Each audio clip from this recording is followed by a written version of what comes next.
நான் பரிசுத்தை ஆராதிக்க வந்திருக்கிறேன். பாவத்தை வெறுக்கிற என் தேவனே, ஒரு நாளும் எங்களை வெறுக்காத ஒரு நல்ல தேவன். வந்திருக்கிற ஒவ்வொருவரையும் உடைய கரத்தில் கொடுக்கிறோம். நீ மாத்திரம் பேசணும்ப்பா. சுயமும் மாமிசங்களும் வெளிவராத என் தேவன் வேதத்திலிருந்து தியானிக்க உதவி செய்யும். இந்த கரத்திலே நாங்கள் ஒப்பு கொடுக்கிறோம். பிதா, குமாரன், பரிசுத்த ஆவியானவர் செபிக்கிறோம். நல்ல தகப்பனே, ஆமென். அல்லேலூயா. சமர்ப்பண கையிலே வைத்து ரலிலே சொல்லுமா. அல்லேலூயா, அல்லேலூயா.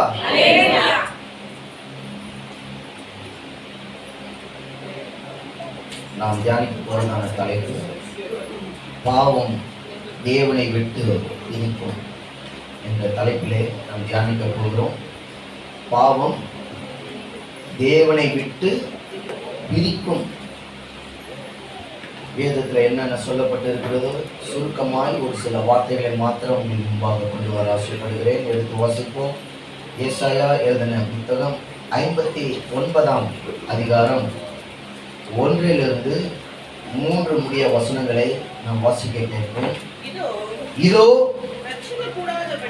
ரட்சிக்க கூடாதபடிக்கு கர்த்தருடைய கை குறுகி போகவும் இல்லை, கேட்க கூடாதபடிக்கு அவருடைய செவி மந்தவுமாகவில்லை.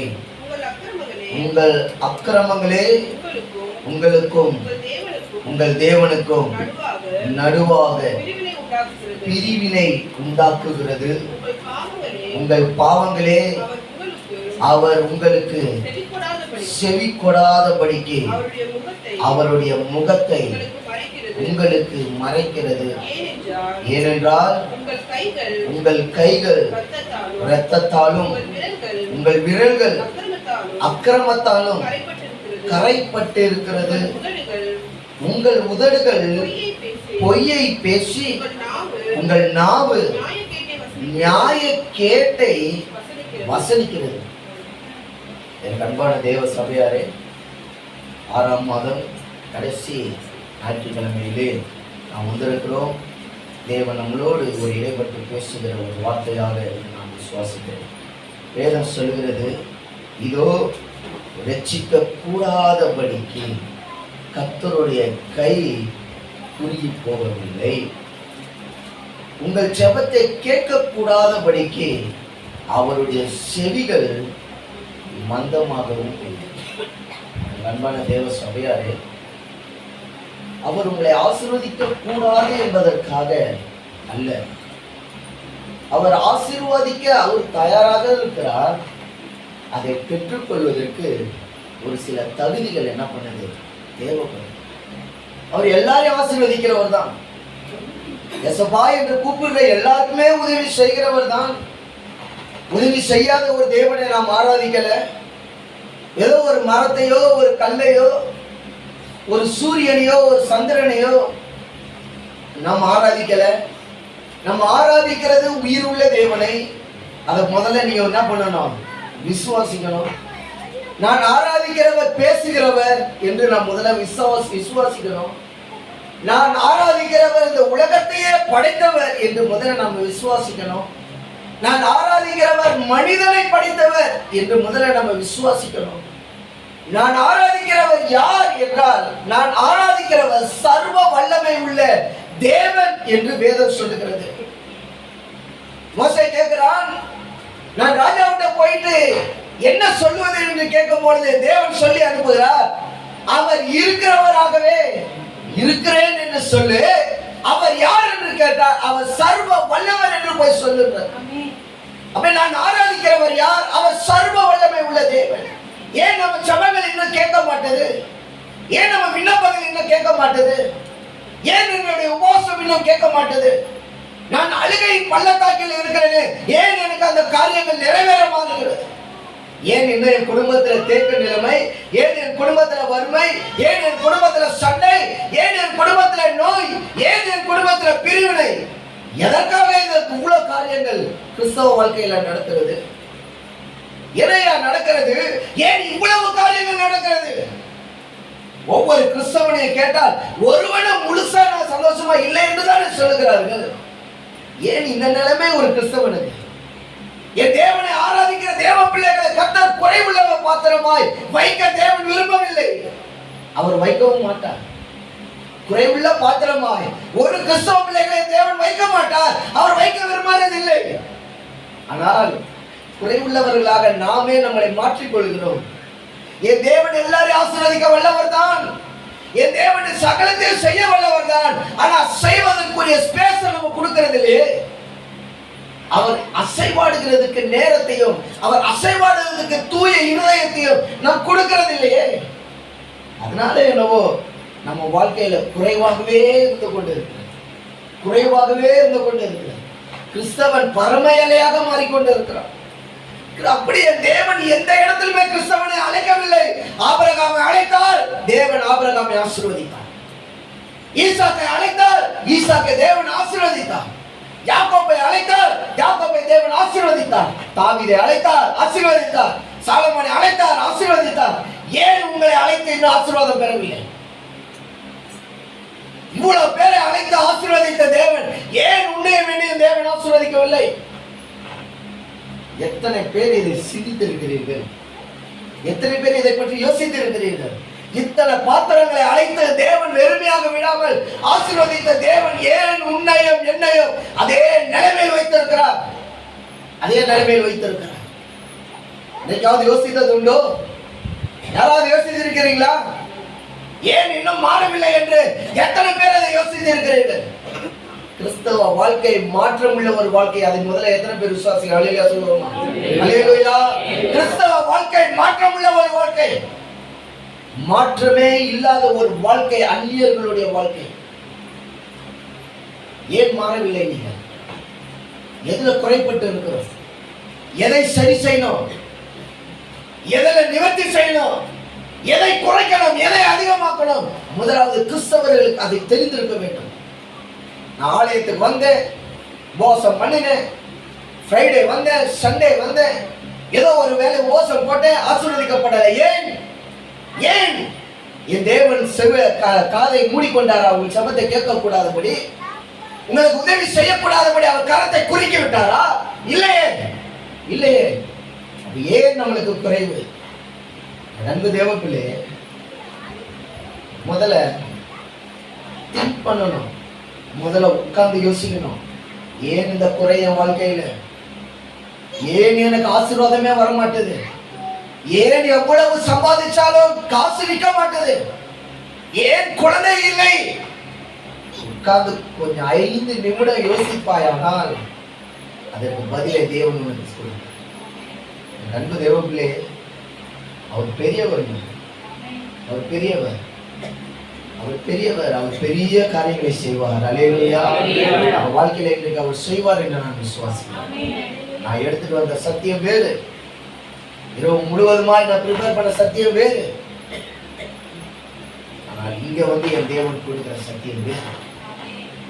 ஏதோ ஒரு காரணத்துக்காக தேவன் இந்த காரியத்தை உங்களுக்கு முன்னாடி கொண்டு வந்திருக்கார். அன்பு தேவ பிள்ளைகளை, நீங்க எல்லாம் ஆசீர்வாதமா இருக்கணும் தான் சபை விரும்பும். எல்லாம் ரொம்ப அதிகமாய் சம்பாதிச்சு நீங்க உங்க குடும்பத்தை ஆசீர்வாதமாக வைத்துக் கொள்ள வேண்டும் என்றுதான் சபை விரும்புகிறது. என் தேவன் ஒருவரை அழைத்தார், அவரை குறைவுள்ள பாத்திரமாய் என் தேவன் எந்த இடத்திலுமே விட்டதில்லை.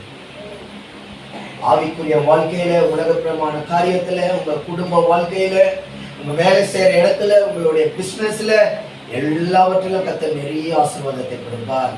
ஒரு சில காரியத்தை உங்களிடத்திலிருந்து நீங்கள் மாற்றிக்கொள்ளும் பொழுது, இல்லை மாற்றிக்கொள்ள முயற்சி எடுக்கும் போது கர்த்தர் உங்களை பரிபூர்ணமாய் ஆசீர்வதிப்பார் என்று நான் விசுவாசிக்கிறேன். அல்லேலூயா, அல்லேலூயா. திரும்ப அந்த வசனத்தை நாம் வாசித்து சத்தியத்துக்குள்ள கடந்து போவோம். இதோ ரட்சிக்க கூடாதபடிக்கு. ஆனால் நம்ம சொல்லுகிற எல்லா வார்த்தையும் என்ன தெரியுமா? நீங்கள் யார் என்று கேட்டால் நான் ரட்சிக்கப்பட்டேன் என்று சொல்வார்கள். ரட்சிக்கப்பட்டிருந்தால் ஆசீர்வாதப்பட்டிருக்கணும். ரட்சிக்கப்பட்டிருந்தால் ஆசீர்வதிக்கப்பட்டிருக்கணும். நீங்க ஆசீர்வதிக்கப்படலைன்னா இன்னும் நீங்க ரட்சிக்கப்படவில்லை என்று அர்த்தம். ரட்சிப்பு என்பது பணம் கொடுத்து வாங்க முடியாது, ரட்சிப்பு என்பது இலவசமாய் தேவன் நம்மளுக்கு என்ன பண்ணணும், கொடுத்திருக்க வேண்டும். இதோ நான் இலவசமாய் நான் உங்களுக்கு என்ன பண்றேன், கொடுக்கிறேன்.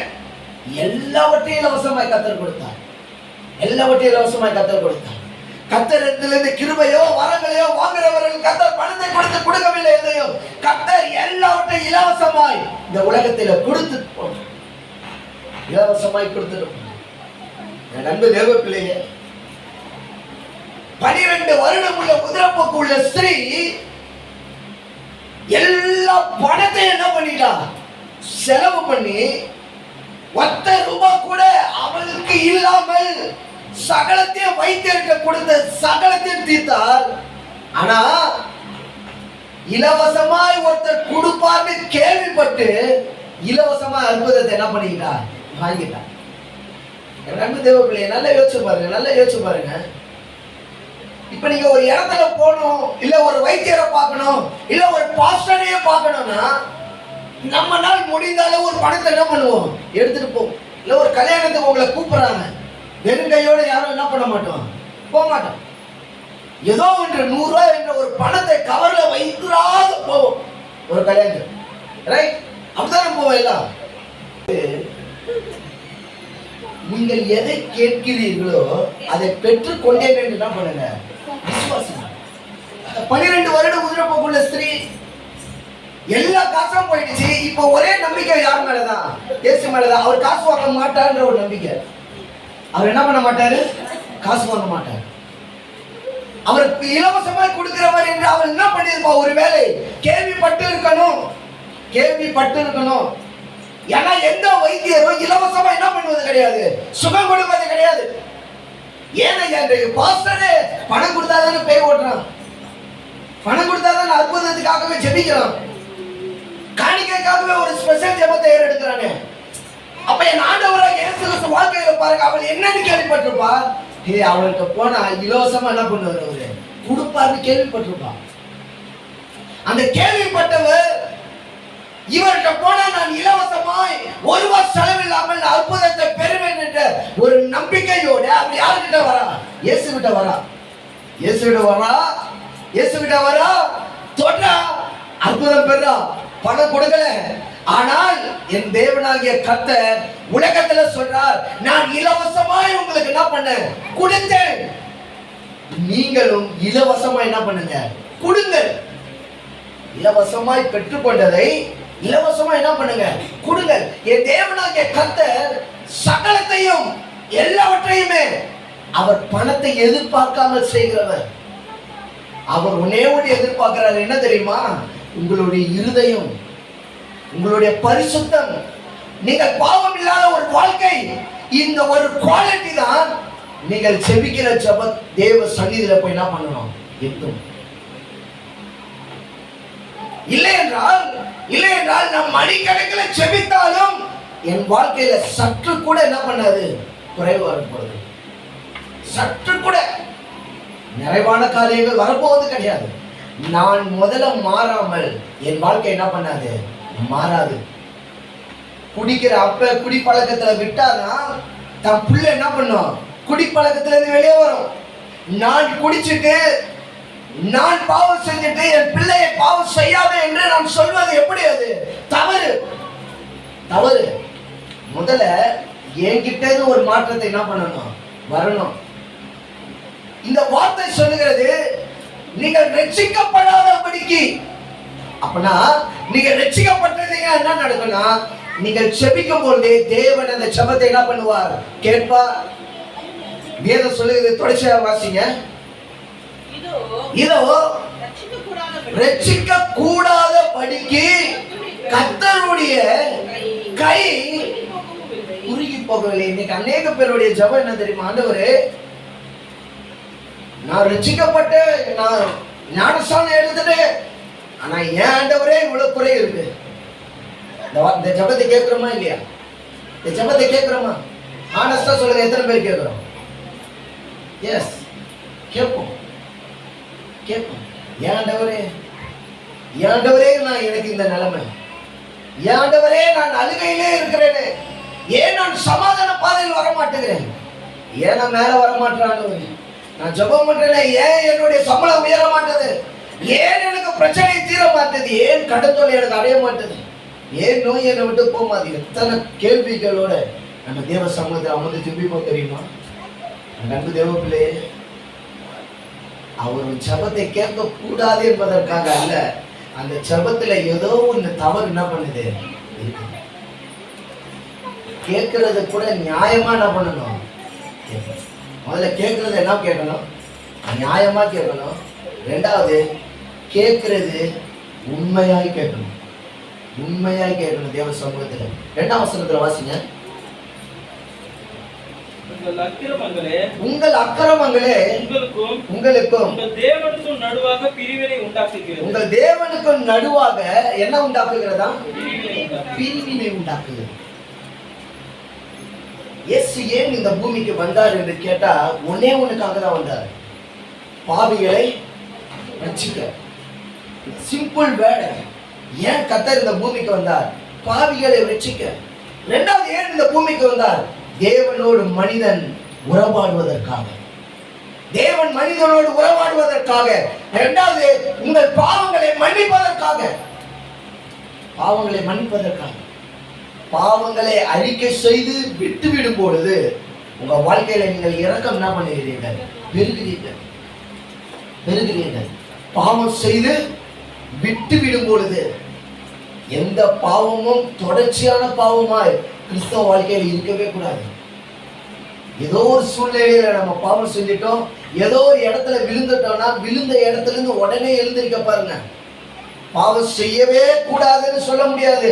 சூழ்நிலை வரலாம், அந்த சூழ்நிலையில் நம்ம தள்ளப்படலாம், எது வேணாலும் நடக்கும். ஆனால் உளுந்த இடத்துல உடனே எழுந்திருக்கக்கூடிய ஒரு இருதயத்தை என்ன பண்ணிக்கோங்க, வைத்துக் கொள்ளுங்கள்.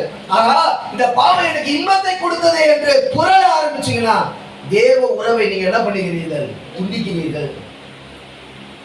தேவன் நீங்க செஞ்ச பாவத்துல உடனே அவர் உங்களை விட்டு விலகிறது கிடையாது. நல்லா நோட்டீஸ் பண்ணுங்க வேதத்தை. நீங்க செஞ்ச செகண்டே உங்களை விட்டு விலகிறது கிடையாது. அதை நீங்கள் செய்து கொண்டே இருக்கும் பொழுதுதான் தேவன் உங்களை விட்டு என்ன பண்ணுகிறார்? முற்றிலுமாய் விலகுகிறார், முற்றிலுமாய் விலகுகிறார். நண்பு தேவ பிள்ளை, எந்த பாவம் வேணாலும் இருக்கலாம். மனைவிட்ட சொல்ல முடியாத பாவம் இருக்கலாம், கணவன்கிட்ட சொல்ல முடியாத பாவம் இருக்கலாம். எந்த பாவமா இருந்தாலும் மன்னிக்கிறதுக்குன்னு ஒருத்தர் என்ன பண்றாரு இந்த உலகத்துல இருக்கு. அவர் உங்கள் பாவங்களை மன்னிப்பதற்காகவே வந்தவர். தேவன் வேதம் சொல்லல நான் இந்த பாவத்தை தான் மன்னிப்பேன், இந்த பாவத்தை மன்னிக்க மாட்டேன். வேதத்துல எந்த இடத்துலயுமே சொல்லவில்லை. எல்லா பாவமும் மன்னிக்கக்கூடிய பாவங்கள் தான் அது அவர் கையில் இருக்கு. மன்னிக்கப்படுவதோ மன்னிக்கப்படாமல் போவதோ அது தேவ கருத்துல இருக்கிறது. Don't judgment for others. யாரையும் நீங்க என்ன பண்ணக்கூடாது? குற்றவாளியை தீர்க்க கூடாது. நீ பாவி என்று சொல்வதற்கு முதல்ல நான் பரிசுத்தமா இருக்க வேண்டும். நான் பரிசுத்தமா இல்லாமல் மற்றவரை பாவி என்று குறை என்ன பண்ணக்கூடாது, கூறக்கூடாது, சொல்லக்கூடாது, சொல்லக்கூடாது. எனக்கு அன்பு தேவ பிள்ளை, வேதம் சொல்லுகிறது, 2ஆம் வசனம் சொல்லுகிறார், உங்கள் அக்கிரமங்களே உங்களுக்கும் உங்கள் தேவனுக்கும் நடுவாய் என்ன பண்ணுகிறது? பிரிவை உண்டாக்குகிறது, பிரிவை உண்டாக்குகிறது. ஏன் தேவனோடு நெருங்க முடியவில்லை என்று தெரியுமா? உங்கள் இருதயத்தில் இருக்கிற அக்கிரமங்கள், உங்கள் சிந்தையில் இருக்கிற அக்கிரமங்கள் தேவன் உங்கள் உறவை துண்டிக்குது. நான் பாவம் செய்யக்கூடாதுன்னு தான் நினைக்கிறேன், நான் பேசக்கூடாதுன்னு தான் நினைக்கிறேன். ஆனால் ஏதோ ஒன்று தெரியல, நான் பேசுறேன். ஏதோ ஒன்று தெரியல, நான் செஞ்சிடறேன். அந்த உறவை துண்டிக்குது. பிசாசு என்ன செய்வான் தெரியுமா? அந்த உறவை துண்டிப்பான், உறவை துண்டிப்பான். அப்பா அப்பா பையன்ற உறவு இருக்கிற வரைக்கும் தானே நீ அப்பான்னு கூட முடியும், நீ பையன் கூட முடியும். அந்த உறவை துண்டிச்சுட்டா அதுக்கப்புறம் என்னன்னு கூப்பிடுவோம்? என்னன்னு கூப்பிடுவோம்? அப்பான்னு யாருன்னா கூடும், இல்லை மகனேன்னு யாருன்னா கூப்பிடுவோம். நீ யாரோ அடுத்த வார்த்தை தான் மாறும். உறவை துண்டிச்சுட்டா உறவு கூட மாறிடும், உறவு கூட மாறிடும். உறவு இருக்கிற அக்கா அம்மா அப்பான்னு பிரச்சனைன்னு வந்ததுக்கு அப்புறம் நீயா நானான்னு வந்து நிற்கிறோம். அந்த சின்ன துண்டிப்பு உறவையே துண்டிக்கும். சின்ன பிரச்சனை உறவையே பாதிக்கப்படும். சின்ன வைராக்கிய உறவை பிளவுபடுத்து. அன்பு தேவ பிள்ளைகளே, வேதம் சொல்லுகிறது, அக்கிரமங்களும் உங்களுக்கு தேவனுக்கு நடுவாய் பிரிவினையை உண்டாகி இருக்கிறது. உங்கள் பாவங்களே அவர் உங்களுக்கு செவி கொடாததற்கு அவருடைய முகத்தை உங்களுக்கு என்ன பண்ணுகிறாரு? மறைக்கிறார். அவர் முகத்தை மறைக்கிறார். நன்மை தேவ பிள்ளைகள், மோசே 40 நாள் உபவாசம், 40 நாள் உபவாசம், 2 முறை 40 நாள் உபவாசம், ஒரு முறை அல்ல 2 முறை 40 நாள் உபவாசம் என்ன எடுக்கிறான்? தேவனை தரிசிக்கணும். தேவனை தரிசித்த உறவை மேற்படுத்துவதற்கு என்ன பண்ணணும் தெரியுமா? உபவாசத்தை ஏறெடுக்க வேண்டும். உங்கள் சரீரத்தை குறைக்க வேண்டும். தேவ பலத்தில் வளர வேண்டும். முழங்கால் படுகிற பழக்கம் இருக்க வேண்டும். முழங்காலில் இருக்கிற பழக்கம் இருக்க வேண்டும். முழங்கால் படிட்டு செபிக்கிற பழக்கம் இருக்கணும். ஜபம் கூட இன்றைக்கு சொகுசாக மாறிடுச்சு. உட்காந்து ஜபிக்கிறோம். நம்ம சபையில தான் பயங்கர எக்ஸசைஸ்லாம் இருக்கும். நீங்க எந்த சபையிலுமே அந்த எக்ஸசைஸ் இருக்காது. ஃபர்ஸ்ட் 4 பாட்டு உட்கார வச்சு பாடுவாங்க, அடுத்து 2 பாட்டு நிற்க வச்சு பாடுவாங்க. அதோட உட்காந்து நீ எந்திரிக்கவே வேணாம். ஆனால் நம்ம சபையில் என்னது? ஃபர்ஸ்ட் பைபிள் படிக்கிறது எந்திரிக்கணும், 2வது துதிக்கு என்ன பண்ணணும்? முழங்கால் படிக்கணும், 3வது பாட்டுக்கு என்ன பண்ணணும்? எந்திரிக்கணும், 4வது விண்ணப்பத்துக்கு என்ன பண்ணணும்?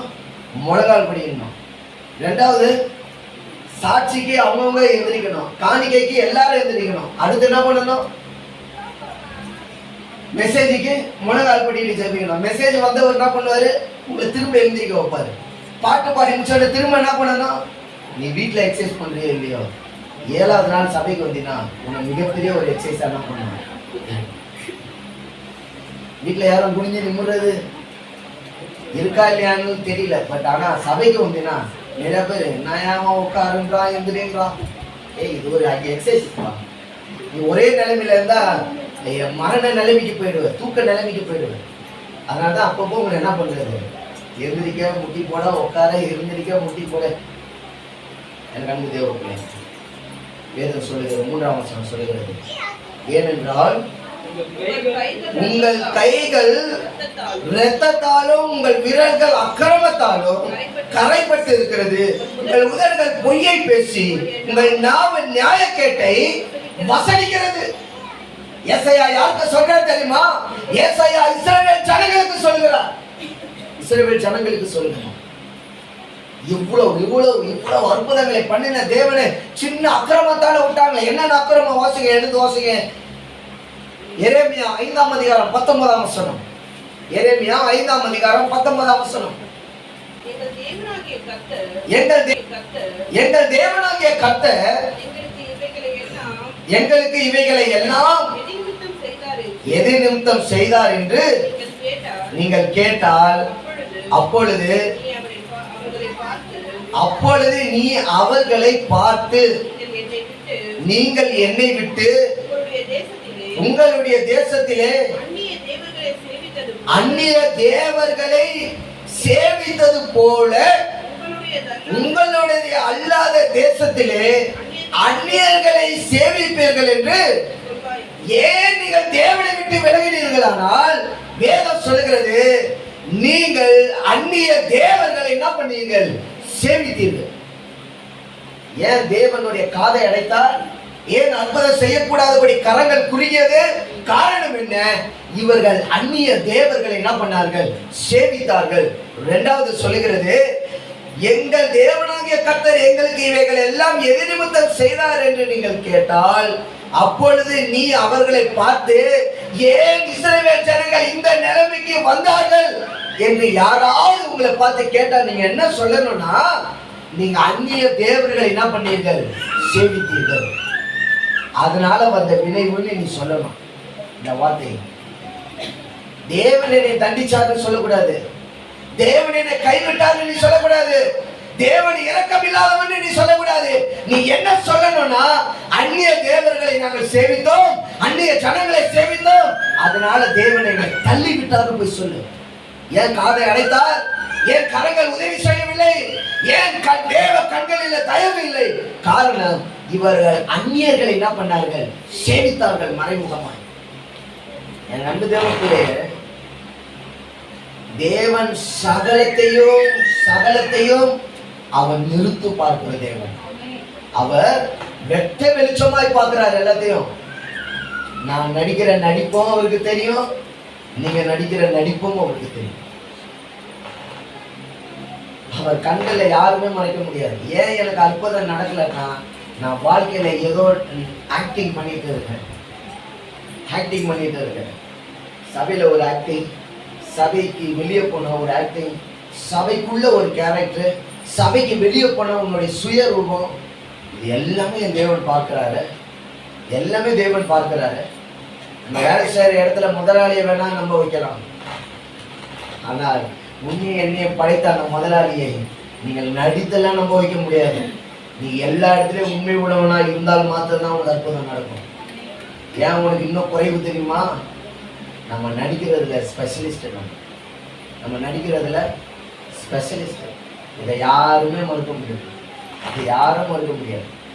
சிறு பிள்ளையிலிருந்து நடிக்க ஆரம்பிச்சிடும். சிறு பிள்ளையிலிருந்து இந்த நடிப்பு எது வரைக்கும் வருதுன்னா, தேவன் இடத்துல கூட வருது. ஆலயத்துல ஒரு வாயில ஒரு ஜபம், கீழே இறங்கின உடனே அதே வாயில வேற வார்த்தை. ஆலயத்துல ஸ்தோத்திரம்னு சொல்ற அதே வாய் தான் கீழே போன உடனே ஆத்திரமா சொல்லுது. விண்ணப்பத்தை ஜெபிக்கிற அந்த வாய் தான் கீழே போன சபிக்கிற வார்த்தையை பேசுது. சபையில நல்ல ஒழுக்கமா இருக்கிற அந்த பாடி தான் கீழே போனவன அநேக காரியங்களை செய்ய வைக்குது. மனித கண்ணை மறைச்சிடலாம். நீங்க எல்லாரும் மனுஷன் கண்ணை மறைச்சிடலாம், பாஸ்டர் கண்ணை மறைச்சிடலாம், தீர்க்கதரிசி கண்ணை மறைச்சிடலாம், எல்லாருடைய கண்ணையும் மறைக்கலாம். ஆனா உன்னை என்னையும் தாயின் கருவில ஒருத்தர் தோன்ற வைத்தாரு, அவர் கண்ணை நீங்க எப்படி மறைப்பீங்க? வார்த்தை வாய்ஜாலம் இருக்கக்கூடாது, வாய்ஜாலமா இருக்கக்கூடாது. எல்லா இடத்துலயும் உண்மையா இருக்கணும். உண்மை உள்ளவனை தான் தேவன் உயர்ந்த இடத்துல என்ன பண்ணுவாரு? கொண்டு போய் வைப்பாரு. நீங்க நடிக்கிற நடிப்பு, வெளித்தோற்றத்துல நீங்க பண்ற வேலை, தனிப்பட்ட முறையில நீங்க செய்கிற காரியங்கள், இதெல்லாம் என் தேவனுக்கு தெரியாமல் இல்லை. தெரிஞ்சனாலதான் இன்னும் என்னை ஆசீர்வதிக்காம இருக்கிறேன். தெரிஞ்சனாலதான் குறைவுள்ளவர்களா இருக்கிறோம். முதல்ல அந்த மாதிரி காரியத்தெல்லாம் நிவர்த்தி செஞ்சுட்டு எல்லா இடத்துலையும் ஒரே மாதிரி இருக்க என்ன பண்ணிக்கோங்க, பழகிக்கணும். ஒரே மாதிரி இருக்க பழகிக்கணும். எல்லாரும் தேறினவர்களா? இல்லை, எல்லாரும் தேறினவர்கள் அல்ல. ஆனால் தேர்வதற்கு முயற்சி செய்யணும். தேர்வதற்கு என்ன பண்ணணும்? முயற்சி செய்யணும். வேதம் சொல்லுகிறது, தேவன் உங்களை ஏன் இப்படி வச்சாருன்னு அந்நியர்கள் கேட்டா நீ என்ன சொல்லணும்னா, என் தேவனை எங்களுக்கு இரக்கம் பாராட்டலன்னு சொல்லக்கூடாது. நாங்க தப்பு செஞ்சிட்டோம், தேவனை எங்களை என்ன பண்ணாரு? தண்டிச்சாருன்னு சொல்லணும். மாறா நம்ம வாயில என்ன வார்த்தை வரும் தெரியுமா? ஏமா இன்னும் உனக்கு அற்புதம் நடக்கல? நான் எவ்வளவோ ஜெபிச்சிட்டேன், எவ்வளவோ மோசப்பட்டேன், ஆனா நடக்கல, எல்லாம் பேசிட்டு போன. முதல்ல உன் தவறு என்னன்னு நீ கண்டுபிடிச்சாதான் யார் தெரியுமா மற்றவங்க மேல குற்றம் சாட்டுவா? யார் தெரியுமா குற்றம் சாட்டுவா? இவங்க சரியில்லை, அவங்க சரியில்லைன்னு. யார் அவன் சரியில்லையோ அவன் தான் மற்றவங்க மேல என்ன பண்ணுவான்? கை காட்டு. எவ்வளவு நல்லா பாருங்க, நல்லா பாருங்க. நீ தப்பு செஞ்சான்னு கேட்டா ஒருத்தர் சொல்லுவான், நான் தப்பு செய்யலன்னு. இந்த வார்த்தை தான் போலீஸ் கீவேர்டு. நீ அந்த இடத்துல இருந்தியா? நான் இல்லையா அந்த இடத்துல? அப்ப நீ இல்லைன்னா வேற யாரு இருந்தான்னு கேட்பான். நீ அந்த இடத்துல இல்லையா? தெரியலங்க எனக்கு. ஒரு சில வார்த்தையை வைத்து ஒரு சில கேரக்டர், ஒரு சில காரியத்தை போலீஸ் என்ன பண்ணுவான்? ஜட்ஜ் பண்ணுவான். இதுக்கு ஒரு படிப்பே இருக்கு. நான் இல்ல அந்த இடத்துல, அப்ப வேற யாரு இருந்தான்னு அடுத்த கேள்வி வரும். இப்படி ஒவ்வொரு காரியங்களுமா நம்ம தேவனிடத்துல என்ன பண்றாங்க? செய்துட்டு இருக்கோம். ஏன் குறைவுள்ள பாத்திரமா இருக்கிறேன்னா, நான் நிறைவாக மாறுவதே இல்லையே, நிறைவாவதற்கு நான் முயற்சி செய்யறது இல்லையே. அதனாலதான் என் வாழ்க்கை குறைவா இருக்கு. அதனாலதான் என் வாழ்க்கை இன்னும் அதே நிலைமையில இருக்கு, ஸ்டேபிளாவே இல்லையே. எப்படி ஒரு கடல் அலையும் போதுமோ அதே போல வாழ்க்கையில் அலையும் போதுட்டே இருக்க. என்னைக்கு நீங்கள் நதி போல இருப்பீங்க? ஸ்டேபிளா. நதிதான் ஸ்டேபிளா இருக்கும், கடல் அப்படி இருக்காது. கடல் அலையை உருவாக்கிக்கிட்டே இருக்கும். அது உங்களுக்கு பிரச்சனை மேல பிரச்சனை வந்துகிட்டே இருக்கும். நல்ல நீர் ஊற்று அண்டையிலே உங்களை கொண்டு போய் விடுவார். நீர் ஊற்று அண்டையிலே வருகிற மிருக மூக்கல்ல தண்ணி ஏறாது. அது தேவையான தண்ணீரை குடிக்கிற வரைக்கும் அது நிதானமாய் குடிக்கும். அமைதியான நீர்வீழ்ச்சாண்டையிலே உங்களை என்ன பண்ணுவாரா, கொண்டு போய் விடுவார். அந்த அமைதியான ஸ்டேபிள் உள்ள வாட்டர் தான் மிருகங்கள் பருக முடியும். அலை அடிச்சுட்டே இருந்தா நம்மள மாரி மூக்கு அதுக்கு மேல இல்லை. எங்க இருக்கும் மிருகத்துக்கு? மூக்கு முன்னாடி இருக்கும், வாயாண்ட இருக்கும் மூக்கு. அலை அடிச்சுட்டே இருந்தா தண்ணி அதால என்ன பண்ண முடியாது, பருகவே முடியாது. அதனாலதான் சங்கீத 23 பாருங்க, ஸ்டேபிளான வாட்டர்ல, நிலையான வாட்டர்ல அந்த மிருகத்தை அந்த மேய்ப்பர் குடிக்க வைப்பார்.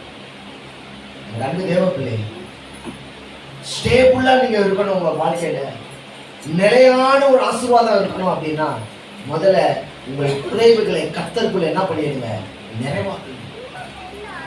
எல்லா இடத்துலயும் மோசே பார்த்து கர்த்தர் சொன்னார், இவன் என் வீட்டில் எங்கும் உண்மை உள்ளவன். எவ்வளவு ஒரு ஆசீர்வாதம் பாருங்க. இவன் என் வீட்டில் எங்கும் உண்மை உள்ளவனாக இருக்கான். எல்லா இடத்துலயும் ஒரே மாதிரி கேரக்டர்ல இருக்கான், ஒரே மாதிரி இருக்கான். சரி, நிறம் மாறக்கூடாது. எப்பவுமே நிறம் என்ன பண்ணக்கூடாது, மாறக்கூடாது. நான் இப்படிதானா அந்த நிலைமையில இருக்க பழகிக்கணும். தேவன் உங்கள் குறைவுகளை வைத்தே உங்களை நிறைவாக்குவாரு. நடிப்ப வைத்தல்ல, நடிப்ப வைத்தல்ல. பரிசேயனும் ஆயக்காரனும் போல ஒரு ஒரு வார்த்தை பேசக்கூடாது. தேவன் நான் அவனை போல இல்லாண்டவன், நான் இவனை போல இல்லாண்டவர். இல்லை இல்லை, நீயா இரு. நீ யாரா இரு. நீ யாரையும் போல இருக்காத, நீ யாரையும் போல மிமிக்ரி பண்ணாத, நீ யாரையும் போல இமிட்டேட் பண்ணாத. நீங்க நீங்களாவே இருக்கு, இயல்பாவே இருக்கு, இயல்பாவே இருக்கு. இயல்பா இருக்கவனுக்கு என்ன ஒரு கோபம் வரும். அந்த கோபம் வந்தா கோபம் இல்லை, ஆனா பாவம் செய்யாத. திட்டணும்னு தோணுச்சுன்னா திட்டிடு, பின்னாடி போய் பேசாத. இயல்பாவே இரு, இயல்பாவே இரு கேரக்டர். அதுக்கு நான் கோபமே படக்கூடாதான் கேட்காத. கோபம் வரதான் செய்யும், கோபம் வரதான் செய்யும். உன் பிள்ளைங்க செய்யற சேட்டத்தை பார்த்து யாரும் சிரிக்க முடியாது, கோபம் தான் வரும். கோபம் செஞ்சாலும் என்ன பண்றாத, பாவம் செய்யாது. இயல்பா டோன்ட் அன்எஸ்டிமேட். யாரையும் குறைவா மதிப்பிடாது, யாரையும் குறைவா மதிப்பிடாது. எப்பயும் போல இயல்பான ஒரு வாழ்க்கை, இயல்பான ஒரு வார்த்தை, இயல்பான ஒரு பேச்சு, இயல்பான ஒரு நடத்தை. காமன் மேனா இருங்க, நாட் எக்ஸ்ட்ராடினரி மேனா இருந்து பாவம் செய்யாது. இயல்பான ஒரு மனிதனா, காமமான ஒரு மனிதனா இரு. கர்த்தர் உன் கரத்தை ஆசீர்வதிப்பார். உன் வேலை செய்யற இடத்துல நீ ஆசீர்வாதமா இருப்ப. நான் சொல்றேன், இந்த பாடி லாங்குவேஜோட நீ இருப்பனா கர்த்தர் உன்னை எல்லா இடத்துலயும் ஆசீர்வாதமா தான் வைப்பார். நீங்க மனிதனை பிரியப்படுத்தணும், மனிதனை குஷிப்படுத்தணும், மனிதனை சந்தோஷப்படுத்தணும் என்னைக்குமே நினைக்காத. ஏன்னா மனுஷனை நீங்க பிரியப்படுத்தவே முடியாது. எந்த மனுஷனுமே நீங்க பிரியப்படுத்தவே முடியாதுங்க. நீ ஒரு சில நகை வாங்கி கொடுத்தா ஒரு வாரம் சந்தோஷமா இருப்பா உன் மனைவி, அதுக்கப்புறம் அவன் கேரக்டரை காட்டுவான். பணத்தை கொடுத்து நீ பிரியப்படுத்தவே முடியாது. நீ எவ்வளவுதான் செஞ்சா அவ சுயரூபத்தை காட்டுவா, அவ காட்டுவா, அது மறுக்கவே முடியாது. அது வாங்கி கொடுக்கும்போது வந்த சந்தோஷம் அவ்வளவுதான், அது மறாத நாள் இருக்காது. சரி, இயல்பா இருந்து பாரு. எல்லா இடத்துலயும் இருந்தாலும் சரி, இல்லாட்டினாலும் சரி, உன் ஸ்டேபிளான வாழ்க்கை நீ சந்தோஷமாவே வாழுங்க, சந்தோஷமாவே வாழுங்க. நீங்க அநேக வாழ்க்கையில இருந்தாதான் சந்தோஷம். நீங்க அநேக காரியங்கள் நியூஸ்ல எல்லாம் பார்த்தா, ஐயா குடும்பத்துக்கு தேவையே பணம் தாயான்றான் ஒருத்தன். பணம் இருந்தா சந்தோஷம் வந்துடும். இல்ல, பணம் வந்தா எங்க சந்தோஷம் வரும்? பணம் இருந்தா சந்தோஷம் வரனா எத்தனை ஏன் ஆக்டர் எல்லாம் பிரிகிறாங்க? ஏன் ஆக்டர் டிவோர்ஸ்ல போய் நிக்குது? ஏன் பணக்காரன் வானாண்டு உதறான்? அப்ப பணம் ஒருத்தங்களுக்கு சந்தோஷத்தை என்ன பண்ணாது, கொடுக்காது, வாழ வைக்காது. அதையும் தாண்டி ஒரு தேவ சமாதானம் உங்களுக்குள்ள இருக்கணும், ஸ்டேபிளா இருக்கணும், நிலையானதா இருக்கணும். மாய்மாலமான ஒரு வேஷத்தை தரிக்காத. மாய்மாலமான வேஷத்தை யார் தரிப்பானா? பிசாசு தான் தரிப்பான், பிசாசு தான் தரிப்பான். ஒரே சுவாபம், ஒரே எண்ணம், ஒரே மைண்டு, ஒரே தேவன். இந்த ஒரே காரியத்துல நிலைத்திருங்க. தேவன் உங்கள் கரத்தையும் உங்கள் வேலை செய்யற இடத்துல குடும்பத்தை, மனைவி, பிள்ளைகளை கர்த்தர் 100% ஆசீர்வதிப்பார். 100% ஆசீர்வதிப்பார். எரேமியா 7:18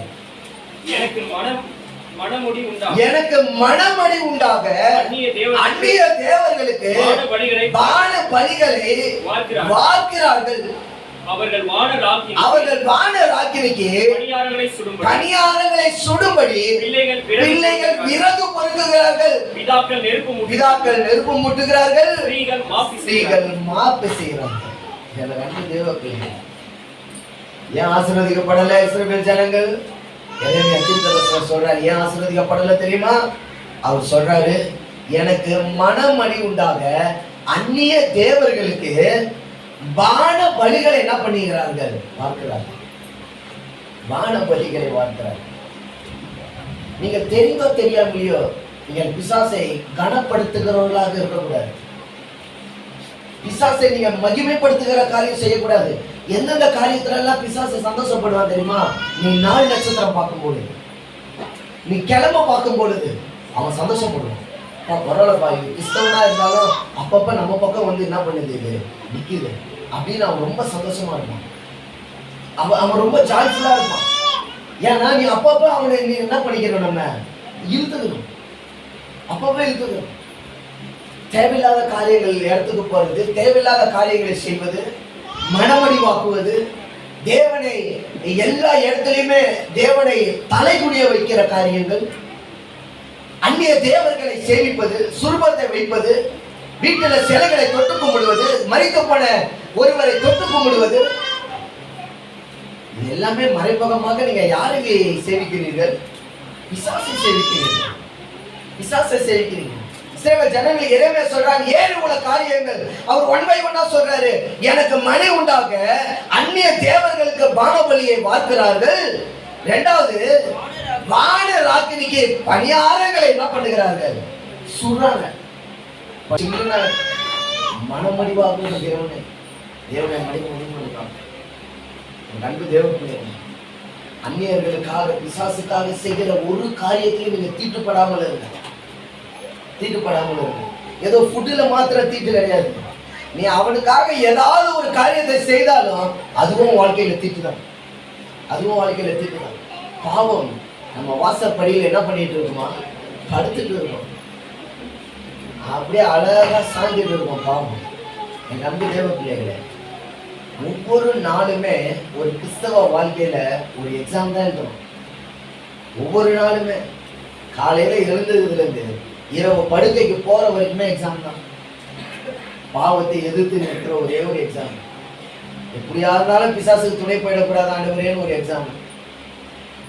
வாழ்க்கையில ஸ்ட்ராங்கா ஒரே நிலைமையில நிக்கணும்னு ஒரு எக்ஸாம். அந்த எக்ஸாமுக்கு பிரச்சனை நிறைய வரும், போராட்டங்கள் வரும்.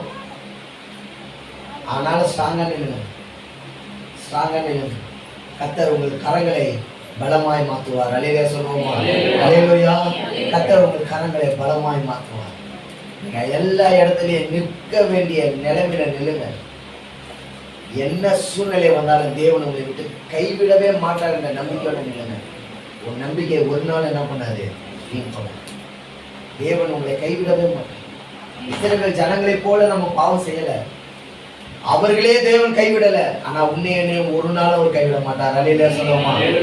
அவ்வளவு பாவம் செய்த இஸ்ரவேல் ஜனங்களையே கர்த்தர் மீட்டு எடுத்தார்னா அவங்களை காட்டில நம்ம 90% பரவாயில்ல. கர்த்தர் நம்மளை அதிகமாய் கனப்படுத்துவார் என்பது அதிக நிச்சயம். அல்லேலூயா. என்னால தைரியமா சொன்னீங்க. வேதத்தை படிச்சு பாருங்க. இஸ்ரவேல் ஜனங்களை போல நம்ம 100% கிடையாது. 100% கிடையாது. அவங்க செஞ்ச தவறுல நம்ம 10% கூட பண்ணல. நான் சொன்னேன், என்னால விசுவாசிக்க முடியும். அவர்கள் அவ்வளவு காரியத்தை செய்தாங்க. அவர்களே கைவிடாத ஒரு நல்ல தேவன் தான் உங்களை என்னை எப்படிங்க அவர் கைவிட்டுருவார்? உங்களுக்கு கொஞ்சம் பலன் இருந்தோம், நீங்க தேவனை மறுதளிக்காமல் இருக்கிற அந்த பலத்தை கர்த்தர் பார்க்கிறார். ஆனா ஒரே ஒரு காரியம் தான் தேவனை உங்களை விட்டு பிரிகிற வசனத்தை நான் வாசிப்போம். 9ஆம் அதிகாரம் 1 - 3 முடிய வசனத்தை நாம் வாசிக்கிறோம். அப்பொழுது அவர் படகிலே ஏறி அக்கறைப்பட்டு தம்முடைய பட்டணத்துக்கு வந்தார். அங்கே படுக்கையிலே கிடந்த ஒரு திமிர்வாதக்காரனை அவரிடத்துல கொண்டு வந்தார்கள். இயேசு அவர்களுடைய விசுவாசத்தை கண்டு திமிர்வாதக்காரனை நோக்கி, மகனே திடங்கொள், உன் பாவங்கள் உனக்கு மன்னிக்கப்பட்டது. நல்ல கவனிங்க, நல்ல கவனிங்க. இது நிறைய அர்த்தம் இருக்கு. ஒரு திமிர்வாத காரணம்னா என்ன அர்த்தம்னா, கை கால்கள் செயல்படாத ஒரு மனிதன். திமிர்வாத காரணம் அவன் ரொம்ப திமிர் பிடிச்சவன்னு நம்ம நினைச்சுக்கோம். வேதத்தை படிக்கும் போது ஒரு திமிர்வாத காரனை கொண்டு வந்தார்கள். அவர் ரொம்ப திமிர் பிடிச்சவன் போல. இல்ல, திமிர்வாத காரனா தன் கை கால்கள் சூப்பி போன நிலைமையில படுத்த படுக்கையில ஜீவன் மாத்திரம் தான் இருக்கும், அவன் உறுப்புகள் ஒன்றுமே செயல்படாதபடி இருக்கும். அதுதான் திமிர்வாத காரணம். திமிர்வாத காரணம். அப்படி ஒருத்தனை யார் இடத்துல கொண்டு வராங்க? என் ஆண்டவராகிய இயேசு கிறிஸ்துவின் இடத்துல கொண்டு வராங்க. கொண்டு வந்து தேவன் ஒரே ஒரு வார்த்தை சொல்றாரு, உன் பாவங்கள் என்ன பண்ணப்பட்டது. அப்ப என்ன அர்த்தம்? பாவத்தினால் வந்த விளைவு அது. அந்த நோய் எதனால் வந்த விளைவு? பாவத்தினால் வந்த விளைவு. நம்ம நினைக்கிறோம் பாவம் செஞ்சா என் சரீரம் குறைபடுமா? 100% குறைவுபடும். 100% குறைவுபடும். பாவம் செஞ்சா என் சரீரம் குறைவுபடும். அதுதான் நம்ம ஒவ்வொரு வாட்டி திருவிந்து எடுக்கும் போது வாசிக்கிறோமே. என்ன வாசிக்கிறோம்? அபாத்திரமாய் எவன் ஒருவன் இந்த பானத்தை பங்கு பெறுகிறானோ ஃபர்ஸ்ட் என்ன ஆகுறானா?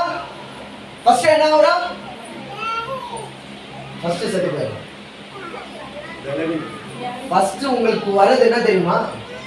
பலவீனம். இரண்டாவது உங்களுக்கு வர்றது வியாதி. மூன்றாவது உங்களுக்கு வர்றது என்னது? மரணம். அபாத்திரமாய்னா பாவமாய். அபாத்திரம்னா பாவம் என்ற அர்த்தம். நீங்கள் பாவத்தோடு தேவ சமூகத்தில் திருவிருந்து வாங்குறது கூட அது தேவனுக்கு விரோதமான ஒரு பாவம் தான். அது ஃபர்ஸ்ட் உங்களை என்ன பண்ணுன்னா பலவீனப்படுத்தும். இரண்டாவது வியாதி உள்ளவர்களாய் மாற்றும். மூன்றாவது மரணத்தையும் தழுவுற அளவுக்கு அது கொண்டு போகும். அப்ப இங்க வேதம் சொல்லுங்க, திமிராத காரணம் தேவன் சொல்றாரு, உன் பாவங்கள் என்ன பண்ணப்பட்டது? மன்னிக்கப்பட்டதுன்னா இந்த பிரச்சனைக்கு காரணம் நீ செய்த பாவம். சாபங்களே சில சமயம் நம்ம வாழ்க்கையில பலவீனத்தை கொண்டு வரும். வேதம் சொல்லுகிறது, நியாயமாய் விடுகிற சாபம் பலிக்கும் அப்படின்னு. என்ன சொல்லுது?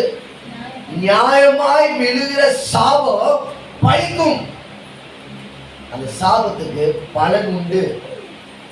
சாபத்தின் நிமித்தமாய் வருகிற பலவீனமும் நம்ம சரீரத்துல உண்டு, பாவத்தினால் வருகிற பலவீனமும் நம்ம சரீரத்துல உண்டு. இரண்டு காரியங்களும் நம்ம சரீரம் அஃபெக்ட் ஆகும், பலவீனப்படுத்தும். முதல்ல உன்னை நல்லா தெளிவா புரிஞ்சுக்கோங்க. நான் ஒரு பாவத்தை செஞ்சுக்கிட்டேன். இப்ப ஒருத்தன் வாயில மாவாவையோ பாக்கையோ போட்டு அடைக்கிட்டே இருந்தானா அந்த வாயில என்னதான் வரும்? கேன்சர் தான் வரும். இது எதனால வந்த விளைவு? பாவம் செய்ததினால் வந்த விளைவு எது? கேன்சர். ஒரு சில அந்த புகையிலை பாக்கெட்ல இது மேலேயே அந்த ஒரு ஸ்டிக்கரை ஒட்டியிருப்பான். அதை பார்த்துமே நம்ம ஆள் போடுறோம். கவர்மெண்ட் ஒரு அவேர்னஸ் கொடுக்கும். ஒரு சிகரெட் டப்பால அந்த கேன்சர் ஃபார் இன்ஜூரின்னு போட்டிருக்கோம். அந்த ஒரு ஸ்டிக்கரை போட்டு ஒரு அழுகின மாதிரி ஒரு போட்டோ போட்டிருக்கான். அந்த பாக்கெட்டை பார்ப்பான், பார்த்தே பிரிச்சு என்ன பண்ணுவான். இப்ப இந்த பாவத்துக்கு தண்டனை என்ன ஆகுதுன்னா உன் சரீரம் செயல் இழப்புதுதான். கேன்சர் தான், உன் நுரையீரல் கெட்டு போறதுதான். ஏன்னா இந்த பாவத்தோட விளைவு. இதை குடிச்சினா இது என்ன பண்ணும்? நடக்கும். இதை குடிச்சு இதை பண்ணா இது நடக்கும். நீ ஒருத்தனுக்கு செய்வினையோ நீ ஒருவனுக்கு ஏதாவது ஒன்று செஞ்சினா அந்த வினை உனக்கு என்ன பண்ணும்? நடக்கும். பாவத்தினால் வருகிற பலவீனம். திமிர்வாத காரனுக்கு என்ன பலவீனம்? அவன் பாவத்தினால் வந்த பலவீனம். அந்த பலவீனத்துக்கு நீ எழுந்து நடன்னு சொன்னா அதுக்கு மருந்து அதுவும் கிடையாது. அதுக்கு மருந்து என்னன்னா உன் பாவம் என்ன பண்ணப்பட்டது? மன்னிக்கப்பட்டதுன்னு சொல்றதுதான் அவனுடைய பலவீனத்துக்கு மருந்து. இன்றைக்கு ஒவ்வொரு நாளுமே நம்ம வாழ்க்கையில என்ன பண்ணுகிறோம்னா பாவம் செய்கிறோம், மீறுதல் அடைகிறோம், இன்னொரு தேவனை கோபம் முட்டுகிறோம். இதோட விளைவு என்னவா இருக்குன்னா தேவன் உங்கள் ஜெபத்தை கேட்க கூடாதபடி செவியை மறுக்கிறது. இதான் அதோடைய விளைவு. ஏன் இன்னும் எனக்கு அற்புதம் நடக்கலன்னு நீ முதல்ல ஃபர்ஸ்ட் தியானிக்கிற முதல் காரியம், அதுக்கு என்ன பதில்னா உங்களுடைய பாவம் தான் அதுக்கு பதில். உங்களுடைய மீறுதல் தான் அதுக்கு பதில்.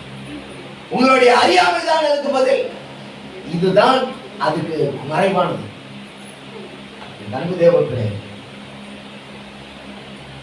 கெமிஸ்ட்ரியில் அழகா ஒரு வார்த்தை சொல்லுவாங்க, எல்லா கெமிக்கலுக்கும் ஒரு ரியாக்ஷன் என்ன பண்ணுது இருக்கு. எல்லா கெமிக்கலுக்குமே நான் 12th படிச்சேங்க. ஒரு சில கலர், ஒரு சில இதெல்லாம் கலந்தா ஒரு சில கலர்ல வரும்.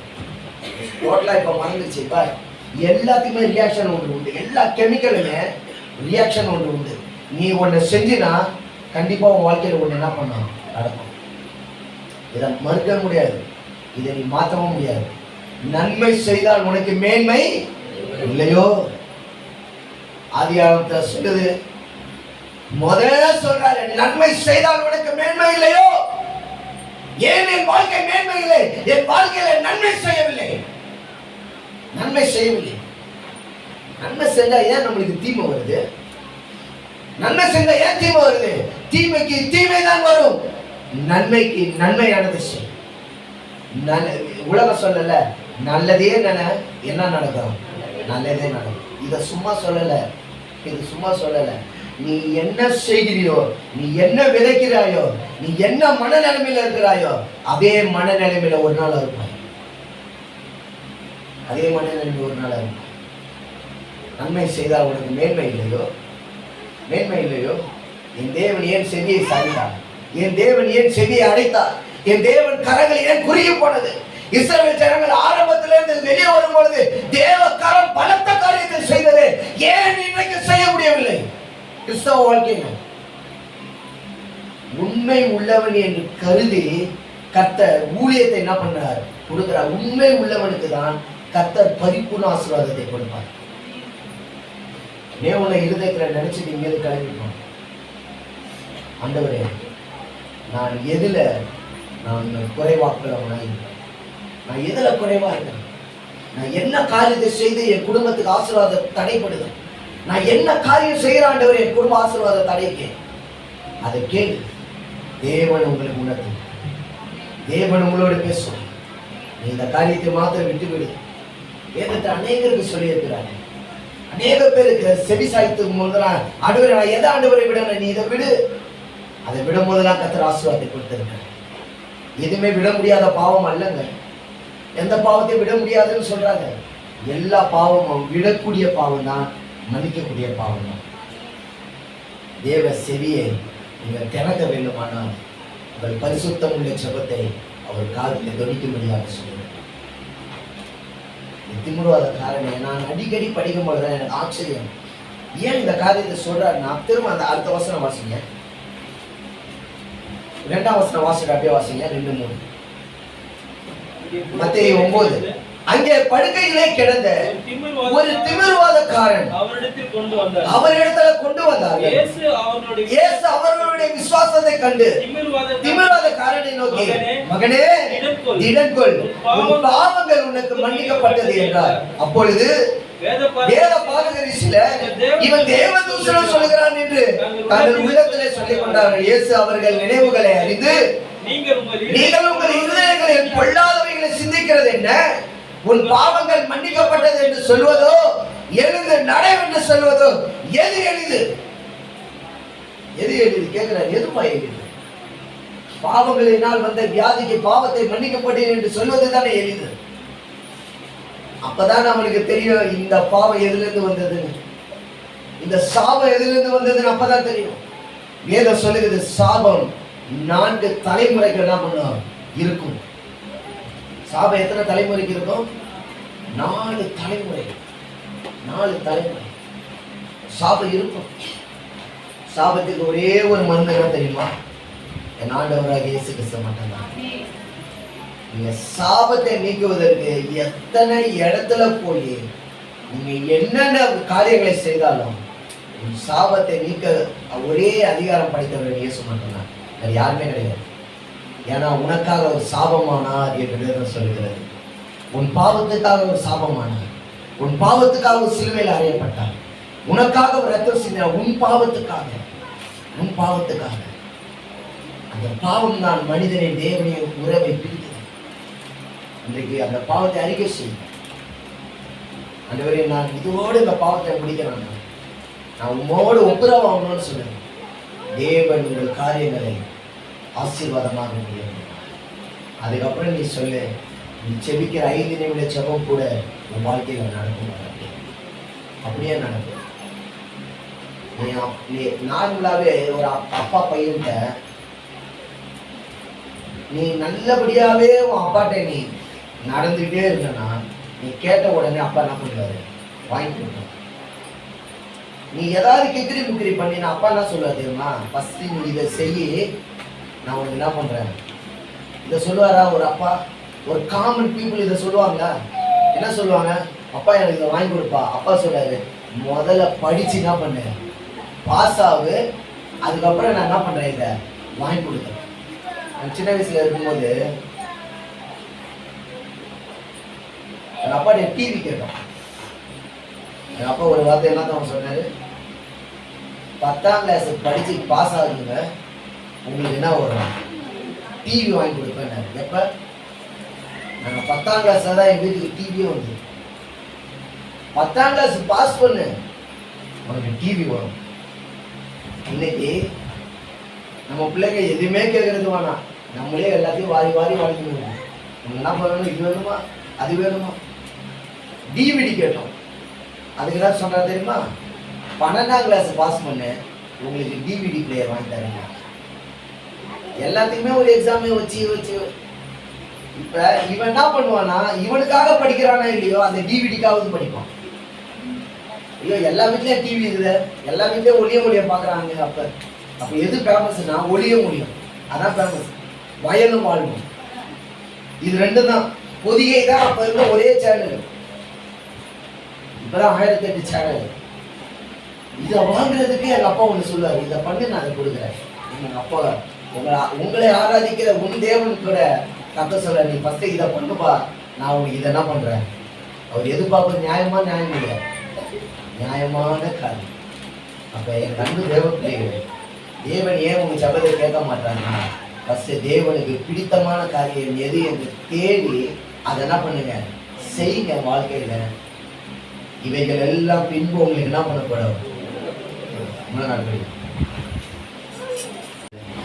உங்களுக்கு அற்புதம் செய்யக்கூடாத படிக்கும் அவர் தரமும் அவனுக்கு பிடிக்கும். அப்ப இது 2த்துக்குமே காரணம் என்னன்னா, நாம் செய்கிற பாவங்கள், நாம் தேவனை கோபம் ஊட்டுகிற காரியங்கள், நம் இரட்டை வேஷம் தரித்து கொண்டு தேவாலயத்துக்கு வருவது, இரட்டை சிந்தை உள்ளவர்களாக இருப்பது, இது எல்லாமே தேவனை தெரியப்படுத்தாது. தேவனை எதிர்பார்க்கிறது என்ன? நீ நேர்மையான ஒரு மகனாய், உள்ளேயும் சரி வெளியும் சரி ஒரே மாதிரி இருக்கிறவனாய் நீ இருக்க பழகிக்கொள்ளு. நீ மாற பழகிக்கொள்ளு. கர்த்தர் உன்னை மாற்றுவார். உன்னை அநேக ஜாதிகளுக்கு உன்னை உயர்த்துவார். 1000ங்களுக்கு உன்னை கொண்டு போவார். எனக்கு அன்பு தேவ பிள்ளைகளே, தேவன் நான் கொடுக்க மாட்டேன்னு யாருக்குமே சொல்லலை. நான் கொடுக்க தயாரா இருக்கிறேன். ஆனால் அதை பெற்றுக்கொள்வதற்கு நீ ஒரு சில கேரக்டர் இருந்தா போதும், ஒரு சில காரியங்கள், ஒரு சில குவாலிட்டி உனக்குள்ள இருந்தா போதும். நான் உனக்கு சகலத்தையும் வாக்கி செய்வேன், நிறைவா கொடுப்பேன். நிறைவானது வரும்போது குறைவானது உன்னை விட்டு போயிடும். என் தேவன் நிறைவானவர், அவர் நிறைவுள்ளவராய் உன்கிட்ட வருவாரு. நீ குறைவுள்ள பாத்திரமா இருக்கிறியா? அந்த குறைவுக்கு என்னென்ன காரியமோ அதெல்லாம் எடுத்து போடு. உன் இருதயத்தை பரிசுத்தமா வச்சுக்கோ. உங்க ஆடையை அல்ல, உங்க இருதயத்தை, உங்க சிந்தையை, உங்க எண்ணத்தை பரிசுத்தமா வச்சுக்கோ. தேவன் அசைவாடுகிறதுக்கு அந்த ஒரு குவாலிட்டி போதும். தேவன் மனிதரை போல வெளி வேஷத்தை அவர் பார்க்கிறவர் அல்லையே. அவர் உடல் நிலைமையை, உடல் அழகை பார்க்கிற தேவன் அல்ல. அவர் பார்க்கிறது ஒன்னே ஒண்ணு என்ன தெரியுமா? உங்களுடைய இருதயம் தான். இன்றைக்கு தேவ சமூகத்துல உங்க இருதயத்தை முழுசா தேவ கடத்துல ஒப்பு கொடுத்திருக்கீங்க. இப்ப இந்த ஜபத்துல முழுசா ஒப்பு கொடுத்திருக்கேன்.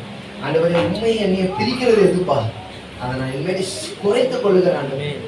கொஞ்சம் கொஞ்சமா குறைச்சு கொள்றேன் ஆண்டவரே. என் கூட இடை கொடுக்க, நான் செபிக்கும் போதே பதில் கொடுக்கப்பா.